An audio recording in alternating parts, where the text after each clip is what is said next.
As much as we may start to learn a language with the intention and our expectation, see the last video, that we will learn 100% all of the time, it does not happen like this. Why? Because language learning happens in seasons. Hello, if you're new here, my name is Lindsay from Lindsay Does Languages, and I help you learn languages better. And if you want to learn languages better, one of the best things you can do right now is to get your ticket for Grace and Space here and here. It's 2024 and this year's Grace and Space will be the 4th annual event. Very, very excited to host this. It's really an event for language learners who want to learn languages better but just aren't interested in the hacks and the hustle of it all that usually gets put front and center. So if you're looking for a language event that will actually soothe you and not stress you, then this is the one for you. Learn more at Grace and Space. We'll talk about it at the end, or you can click the link in the description now. But for now, let's talk about seasons, because there will be a session about seasons at Grace and Space. Language learning, much like anything that we want to do in life, does not happen in a straight, even line upward trajectory. And the biggest reason for this is that our life, and consequently our language learning, has seasons. I'll be sharing more about the types of seasons of language learning, how you can work around the seasons of your life and still feel good about your languages at this year's Grace and Space. But for today, I just want to give you a bit of a primer as to why this happens. So for many years now, I've shared the idea of the two language phases that we all go through: speedy gains and steady growth. Speedy gains feel good. That's when we're making a decent amount of progress in a decent amount of time. We are feeling like we're on that straight upwards trajectory.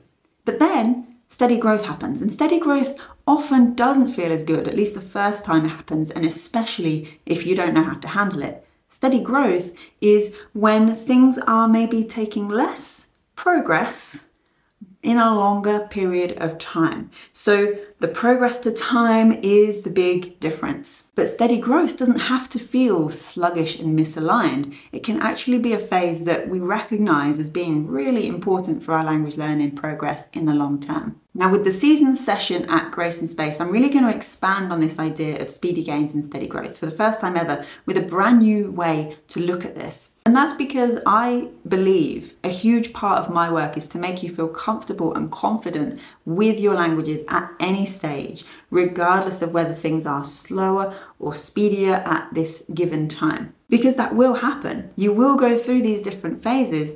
You can't control all of it. But what you can control is how you respond to ensure that you're always moving in the right direction, even if you're not necessarily be able to give 100% to your language learning at any time. Understanding learning fluctuations then. Well, thankfully, hopefully you'll agree with me on this, thankfully you're not a robot. So you are learning a language as a human, and a human inherently goes through different phases of life. And there's various factors that will affect how you show up in your language learning. This can't always be contributed to just one thing. And sometimes it may well be a combination of factors. For example, your environment, your health, your mood, the weather, all of these things and so many others can be different factors that affect how well you're able to show up and the different seasons that you're in with your life and with your languages. If you're feeling particularly run down, like you have a cold coming on, you can't give 100% for your languages. You can't be expected to. You might just about be able to manage to maintain the app streak on your phone while you binge watch The Office in bed and wonder if this is the final day of your life. But you can do something. And that little bit of app on that day is your 100% for that day, right? So we really have to balance this out and make sure that we're not having this continuous assumption of what it means to give 100% every single day, all of the time. Let's say you're coming up to a tight deadline for a work project and you have to work the odd extra hour here and there, and that eats into your language time. That's okay. And these are just short-term examples. There are plenty of longer-term examples too that can change your language learning over a longer period of time. Thinking pregnancy, moving house, caring for sick relatives, all of these things, you just can't expect yourself to show up 100% when those things are happening. And that is okay. And do you know why that's okay? Why they don't indicate failure at language learning? It's because we're not supposed to be constantly productive. That is a myth. You probably have this image in your head, right, of a more productive language learner than you, the ideal. Maybe they wake up earlier than you and they get all this extra language learning time in first thing, but you could never because you're so tired and you enjoy your sleep. Perhaps they book online language lessons more regularly than you because they're organized with it and they just know and they book them at the same time, but you could never because your work schedule wouldn't allow that. Or maybe they even devote their entire weekends to learning that language, but you could never because you're having to care for a sick relative. And this ideal language learner, this imaginary person that you've created, they just sit and chip away at your own self-esteem about your own language ability. It's just not good. And here's the thing, I'm telling you now, that person does not exist. They do not exist. They are a figment of your imagination. We can't be constantly productive in the way that we imagine productivity to look like because seeds take time to grow. Let's take the metaphor of a gardener here.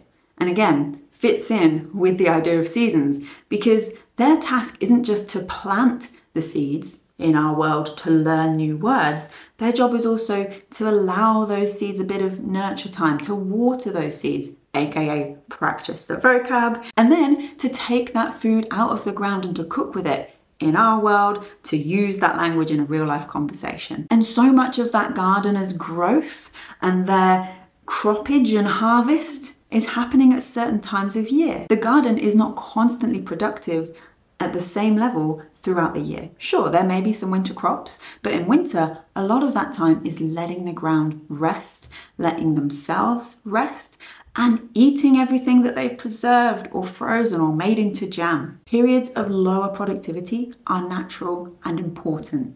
Let them be. But why? Why are those periods of lower productivity, those breaks, why are they beneficial? Well, breaks and downtime really help to consolidate your learning. Imagine how nutritionally deprived that gardener's soil would be if it was continually having to produce new crops all of the time. It needs a little break. It needs a little lower productive part of the year. And this isn't just me banging on about gardening metaphors here. There is some science behind this too. Rest breaks have been found to aid learning in numerous studies. They help to improve your memory as well as act as a refresher for the body and for the mind. Two of the most reassuring books I've ever read are How We Learn by Benedict Carey and Rest by Alex Soojung Kim Pang. If you remain unconvinced on the power of rest and why we shouldn't always be learning at 100%, I highly recommend both of these books. And of course, if you're after just a bit more evidence to back up where you're already at, what you already believe, I recommend them too. And of course, there's one more thing I have to recommend, and that is to come and join me at Grace and Space. We will have a whole session digging into more, pardon the pun, digging into more on everything that we've discussed in this episode. There are 4 topics for the 4 sessions I will be sharing with you at Grace and Space this year. They are expectations, seasons, shame, and distractions. And there's a reason for this. I didn't just pick these at random. I've been really looking at the feedback and things I've been hearing from people both that I work with and that are sort of in my space, on my email list, here on YouTube, etc. and really looking for those common themes. And these things were coming up again and again and again. Grace and Space is an annual event that I host online for language learners who want to learn better, but just are done with the hacks and the hustle of it. It's your chance to take a moment to pause, learn a bit more about how to learn a language, and then return to your language learning with the self-compassion and the support to apply all of that, rather than return to your language learning feeling stressed out that you're not doing well enough. Which, you know, I've definitely had happen to me at a few language events before. And to make things more flexible than ever for you, this year's Grace and Space isn't live. So you can get your ticket safe in the knowledge that you'll be able to catch up at a time that suits you and not miss out on any of that live energy, because the thing that will be live is, for the first time, the group support chat. So throughout the entire week of Grace and Space, I'll be opening up a group chat on Voxer, which is kind of like WhatsApp, but without, giving out your phone number to strangers and distractions of group chats. And in Voxer, I will be answering your questions. You'll be hearing and learning from the questions and the opinions of others as well in the group. And this will be happening asynchronously. So I'll be checking in during my working and awake hours, and you can check in during yours. And then you can get those responses when you wake up the next day for the whole week of Grace and Space. So yeah, really excited to bring this to you for the first time. Grace and Space tickets are available now. Check the link in the description to get yours now, and I will see you at Grace and Space. Have a wonderful rest of your day. If you've enjoyed this, like, follow, subscribe, comment, tell a friend, make a banner and stick it up on your window. I don't know. Do whatever people do to share a YouTube video. And yes, I will see you very soon. Thank you. Bye.